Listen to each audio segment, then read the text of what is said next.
does is it depletes our service. It's still taking services away when we respond into Audrain County.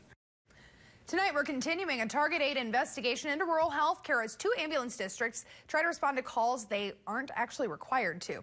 We've found there are 9 counties in our viewing area that don't have a hospital, and some mid-Missourians are up to an hour away from emergency health facilities.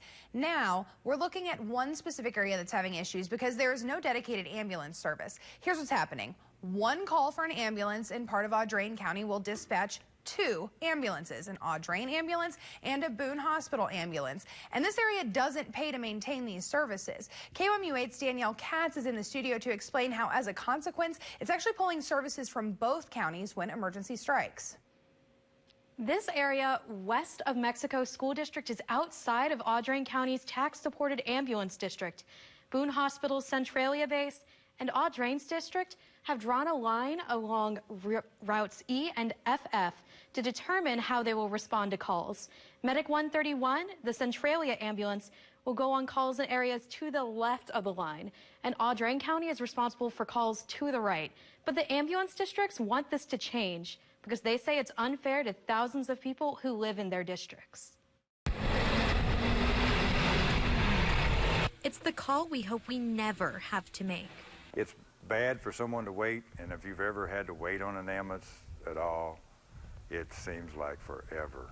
Cash has waited forever too, but for a response to a problem no one has solved. 2 ambulances called to a medical, trauma, whatever the call may be, so they're taking 2 ambulances out of service for 1 household or 1 patient. And if one of Audrain's 2 ambulances is out on a call, I can't send it over there to those folk out of our district because I've got 20,000 people here that may need it.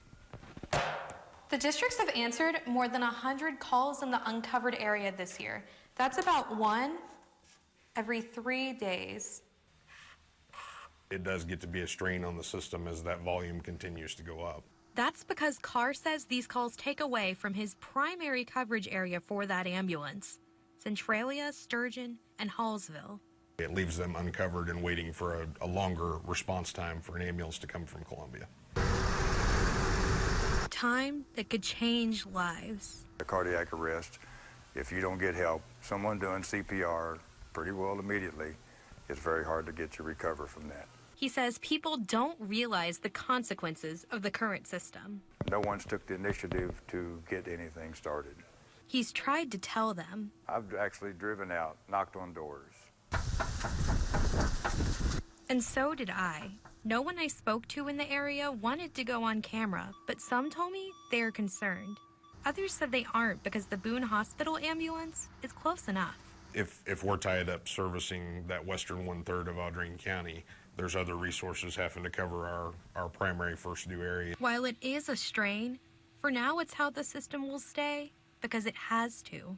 In the interest of public safety and the way we do business, we will always send an available resource if we have it. And they want people to help them do their best. We want people to start their service, get a service, join our service, get Boone County to cover them. Something needs to be done so these people have a dedicated service in their area. A dedicated service for people who need care. Audrain County held a vote to annex the uncovered area in 2012, but it failed by 9 no votes. Cash wanted to get another vote on the ballot for April 2018, but he says he could not get anyone to start a petition and gather enough signatures. And saving lives in part of Audrain County will come at a higher cost next year. Ambulance rides will cost hundreds of dollars more for those not covered by an ambulance district. In the studio, Danielle Katz, KOMU 8 News.